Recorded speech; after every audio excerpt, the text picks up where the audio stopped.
Welcome to another episode of Rock, Shovels, and Manuscripts. I'm Rick, and this is Steve. Hey, Steve. I'm excited. I am too. This is season 2. Can you believe it? Seems like Can we do this? Okay, now last time we were talking about walls and pools and different things like that. Where are we going in season 2? Well, we're going to spend a lot of our time in Turkey. All right. Of course, back in those days, it wasn't called Turkey, it was Asia. Yeah? And Asia Minor. Sure. But we're going to visit the 7 churches from the book of Revelation. Okay. And we'll spend some time in Israel, too. Great, I love it. Well, Asia Minor is very significant for the student of the New Testament text because so much takes place in Asia Minor. So, good choice. When I was there, I had visited Israel first, for the first time. And then I took a trip to Ephesus.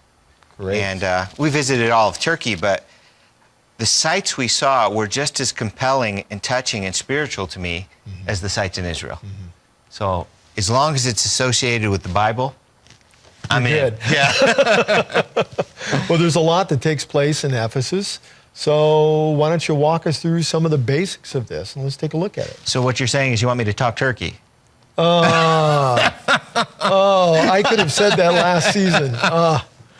All right, let's start off with Ephesus. Okay, the first thing about Ephesus, if you know anything about the city, it's supposed to be a seaport city. In fact, it was the biggest, or one of the biggest seaports in the ancient world. Okay. But if you go there today, you don't see the ocean. You know, why is that? It was a seaport city at one point in time. Now it's not. No, it's like 3.5 miles from the ocean. Okay. Did the ocean move? What are we talking about here, Well, Steve? I guess it's silted in over time. So much so that it's not like you even know you're near the ocean. Really? Yeah, it's the bizarrest thing. When I was there, I was confused. And I was incredulous. How can so much silt accumulate that you're 3.5 miles from the ocean? But it just goes to show you what can happen over time. Well, that must have dramatically affected the commerce, the city, the population, probably a lot of things. My guess is when they stopped wanting to use it, they stopped maintaining it. Okay. But I don't know this for a fact. Yeah. You know, I know with modern technology, we keep our canals and our Sure. ports open. They were brilliant. They could have done the same, I think. But I don't know for sure. Ephesus was a famous city. It was one of the largest in the region. It vied for chief state or status of some of the cities in that area. Ephesus contained one of the 7 wonders of the ancient world. The temple of Artemis or Diana was there. Okay. But sadly, Now, why does it have 2 names, by the way? Why would sometimes you call it Artemis, the other times you call it Diana? Why is that? the Greeks called her Artemis. Okay. And the Romans called her Diana. Okay, but the same goddess. if you Yeah. will. So if you're like reading through the Bible, one of your translations might say, "Oh, this is Artemis," and another might say Diana. Okay. And it's interesting to me because Diana is a female name. I know who we're talking about. But when you say Artemis, Exactly. It sounds like a guy. yeah, exactly. But when It's you kind of see confusing. Pictures of the statues. This is not a guy. No. Yeah. Okay. So this temple was huge. It was beautiful. All that remains today is like a pillar in the foundation. In fact, we've got a picture of that.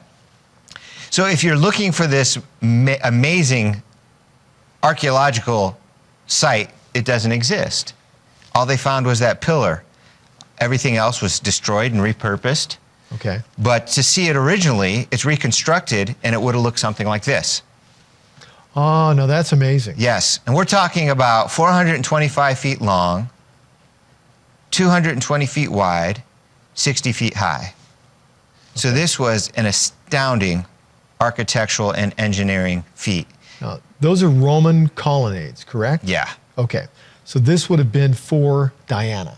correct. Okay. In fact, Diana, she was worshipped in Ephesus, of course, but she was, in this time, one of the chief goddesses in the entire empire. Okay. But definitely she was the chief deity Okay. in And Ephesus. when you say this time, you're talking about the New Testament time. Yeah, New period. Testament era, Okay. first century. Yeah. Yep. Okay.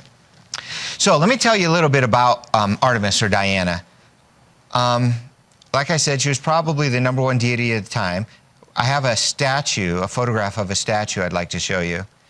She's known as many things. All these gods and goddesses had a lot of responsibilities. One of hers, she's the goddess of the hunt.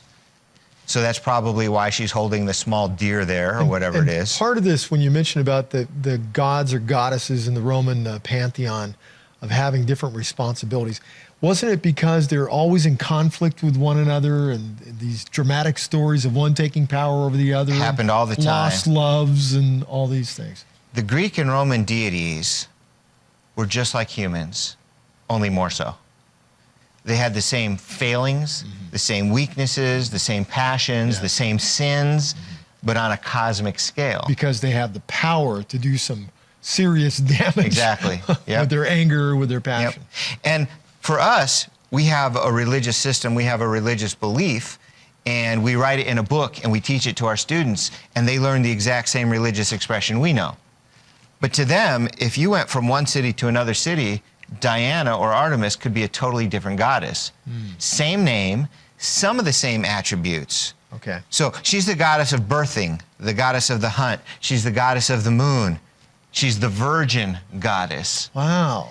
And she looked real beautiful in that one statue I showed you. But in Ephesus, Diana was she was gross, grotesque. I've got an image of her statue right here. I mean, look at that. Radically different than the other depiction of her. Totally different. Yeah. In fact, this is just freaky, like some sort of horror monster. Could you imagine worshiping that thing? No. No.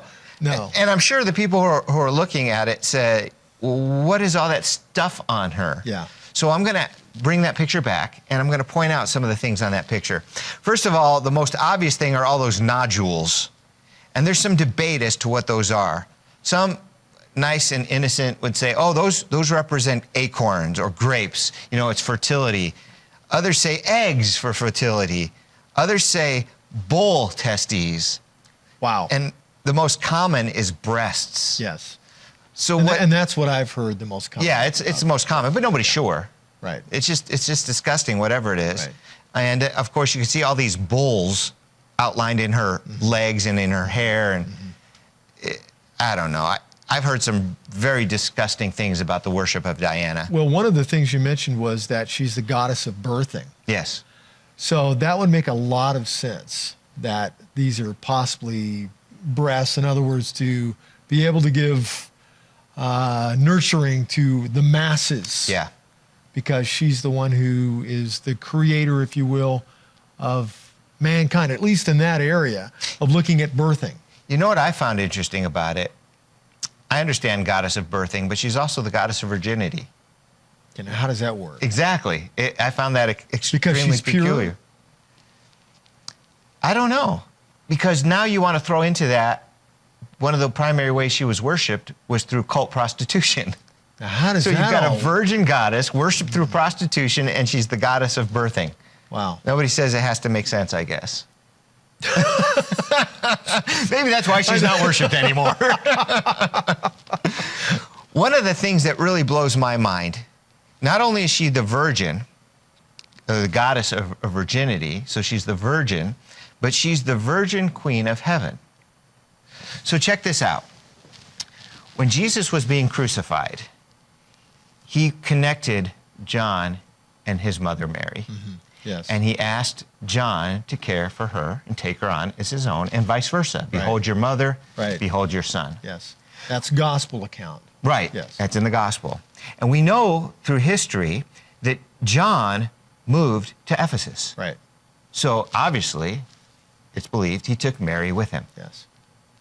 When you go to Ephesus, one of the things you know about ancient Ephesus, not only was Diana the main goddess, but half of the governing body of Ephesus was women. That's very interesting in the ancient world. Yeah. So women had an extremely prominent role in Ephesus. And I just find it fascinating that the Roman Catholics identify Mary as the Virgin Queen of Heaven. I can't help but think that her living in Ephesus and these pagan concepts kind of filtered through and attached themselves to her. And also in church history, one of the earliest synods, the gathering together of the political structure within the church at that time, was in Ephesus. So that would make a lot of sense, that there was influence within that area. Yeah, Ephesus was an extremely significant city. Yeah. And that's why Paul spent so much time there. And we're going to just briefly, in a moment, I should say, talk about Paul's time in Ephesus. We've got a lot to say this morning. We do. All right. So I guess just so we know a little bit more about Diana, in their mythology, she had a twin brother, and that was Apollo. So we've got Diana as the Virgin Queen of Heaven.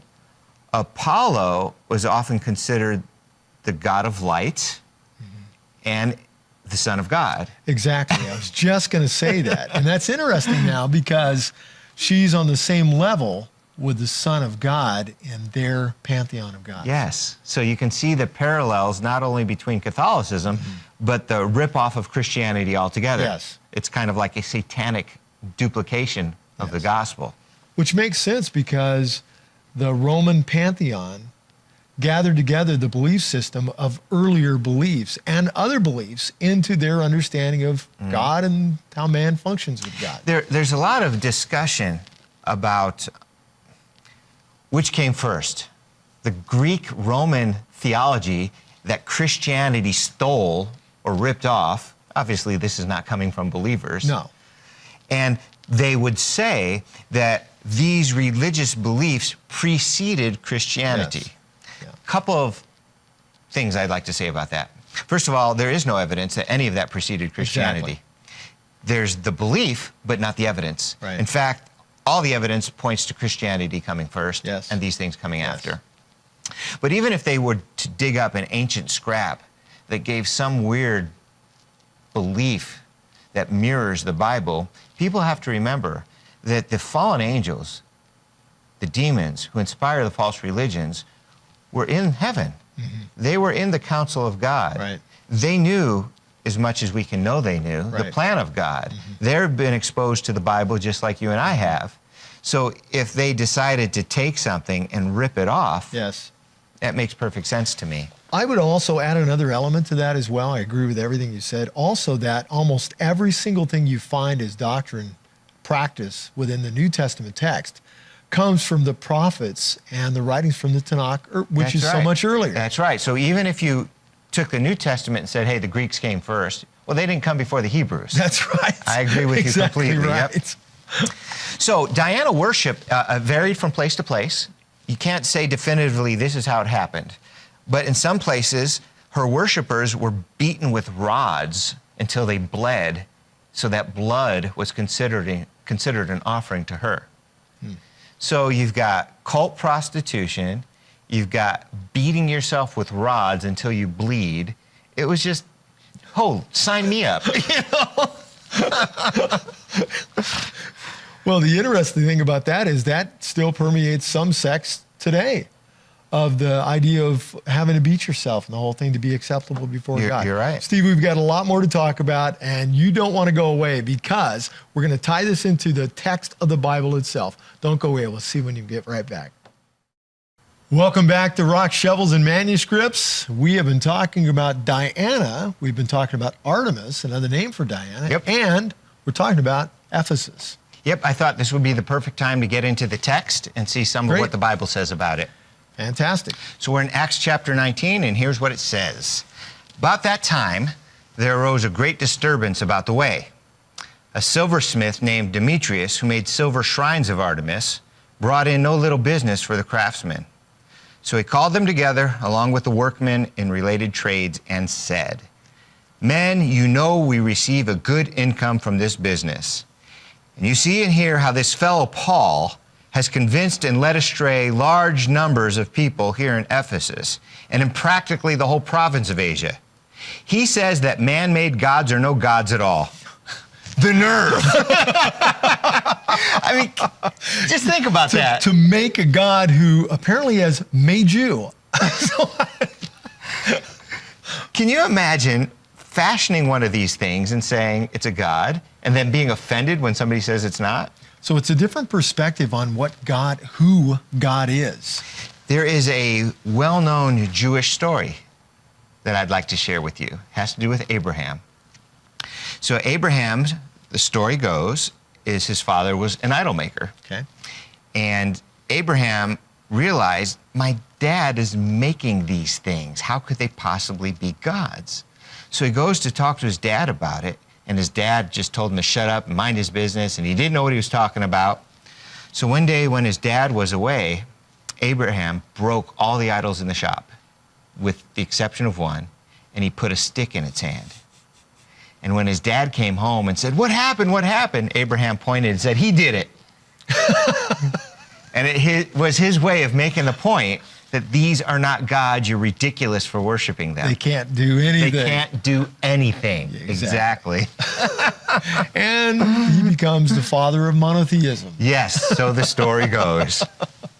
So here's this guy saying, he says they're not even gods. There is danger, not only that our trade will lose its good name, but also that the temple of the great goddess Artemis will be discredited, and the goddess herself, who is worshipped throughout the province of Asia and the world, will be robbed of her divine majesty. And when they heard this, they were furious and began shouting, "Great is Artemis of the Ephesians." So their first concern was losing their money, their income from making these shrines. Their second concern was maybe their goddess would lose her divine glory. Remember, Ephesus had one of the wonders of the ancient world. That's right. So all sorts of people came there to pray and donate at this temple, to buy the shrines, and they realized that this could hurt them, and they weren't going to have any of it. So soon the whole city was in an uproar. The people seized Gaius and Aristarchus, Paul's traveling companions from Macedonia, and rushed as one man into the theater.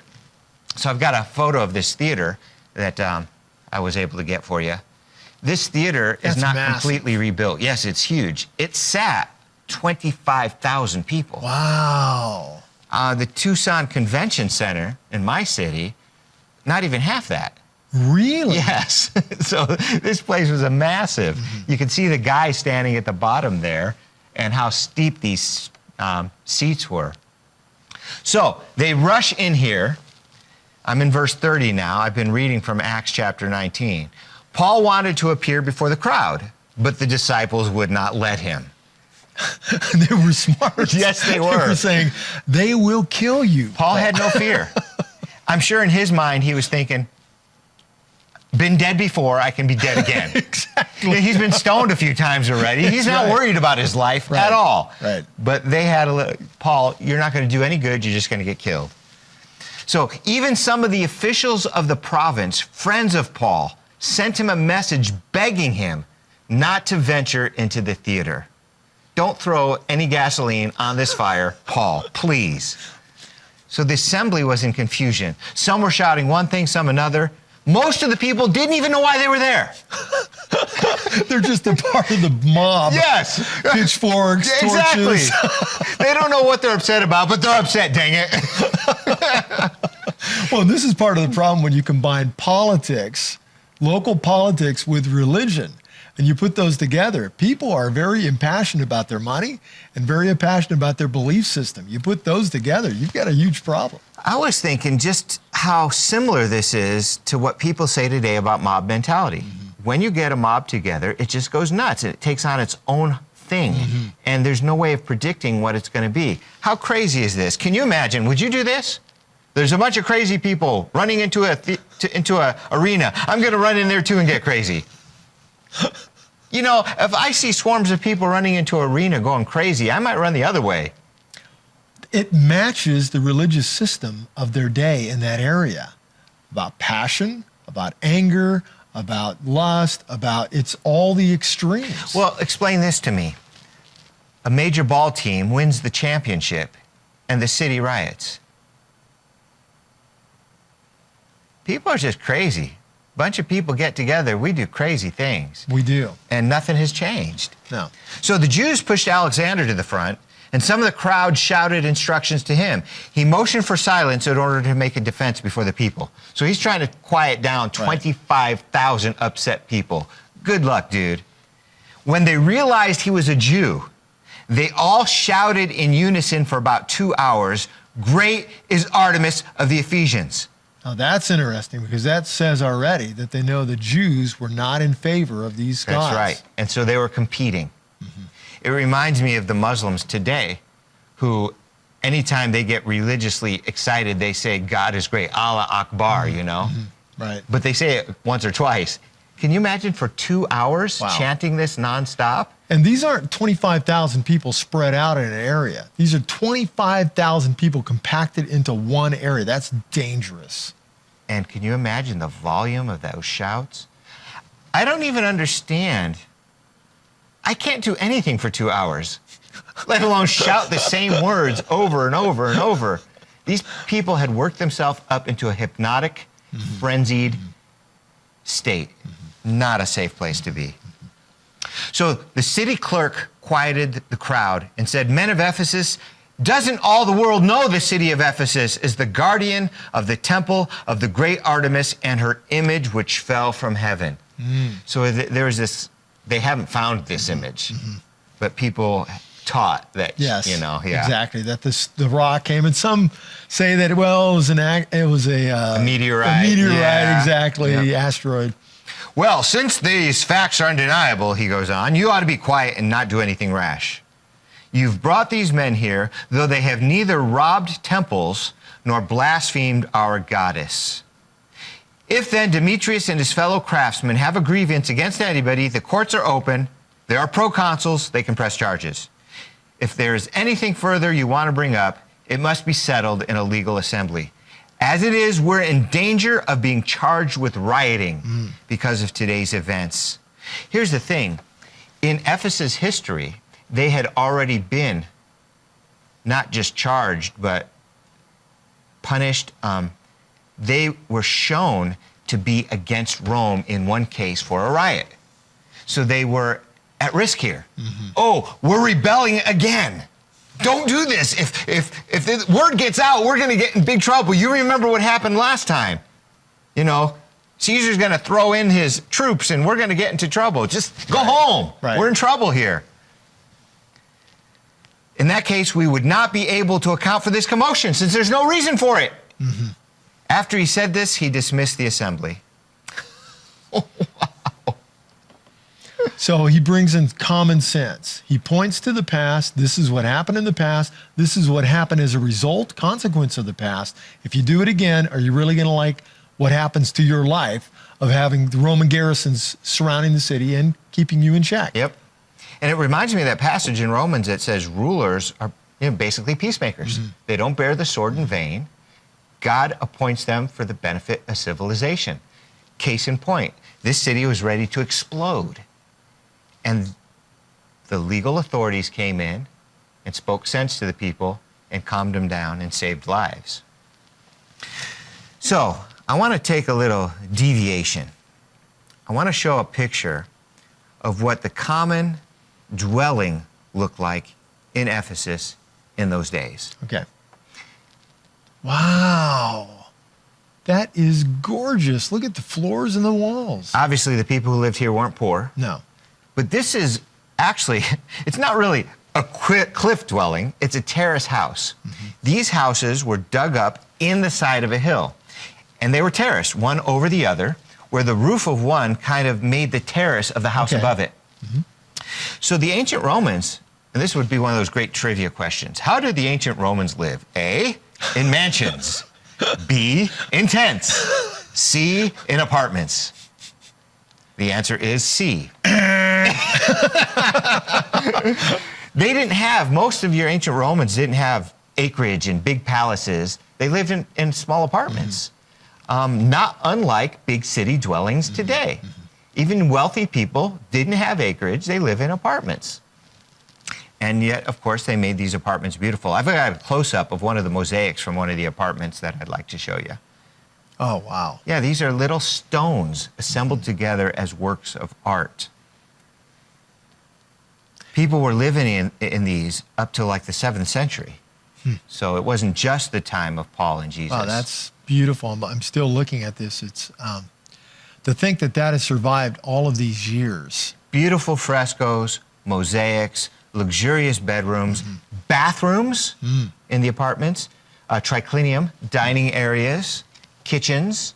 It was very nice. Yes. Now, in some places, they were made out of wood, like in Rome. That's why the great Roman fire was as awesome as it was. Yes. Because the place just went up like a tinderbox. Mm-hmm. So, we've read from Acts. We took a look at the theater. We took a look at the worship. We took a look at their houses. But there's actually a book in the Bible called Ephesians.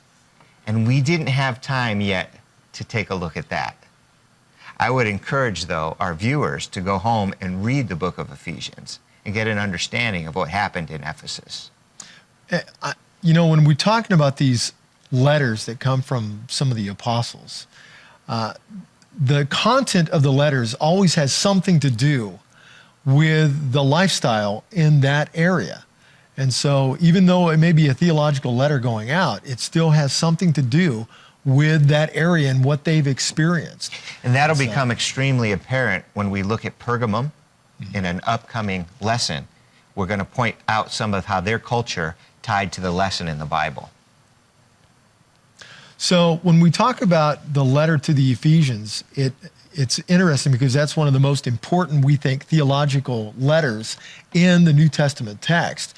And here it is, one of the most important areas in that area of Asia Minor. So it makes sense. It does. That he would have written one of the most important letters to one of the most important cities in that part of the world. Mm-hmm. Exactly. Exactly. Thank you so much. And it's interesting to see these mosaics still in existence today. And of course, there's something even more important in existence today, and that's your Bible. And that is the letter to the Ephesians. So as Steve was saying, make sure that you get into it, you take a look, and we will see you again next time for Rock, Shovels, and Manuscripts.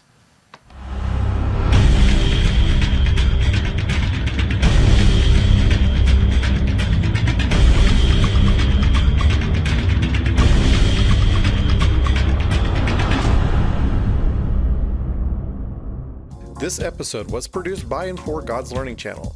If you're enjoying this series, your financial support will help us keep this program on the air.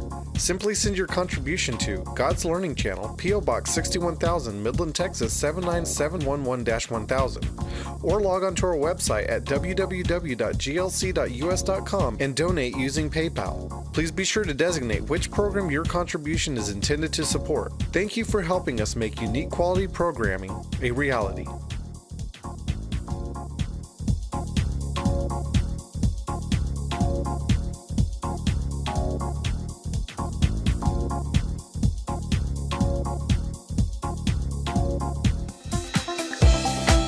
Order your copy of this program from the GLC bookstore by calling the numbers or visiting the website on your screen. Please include the program number when ordering.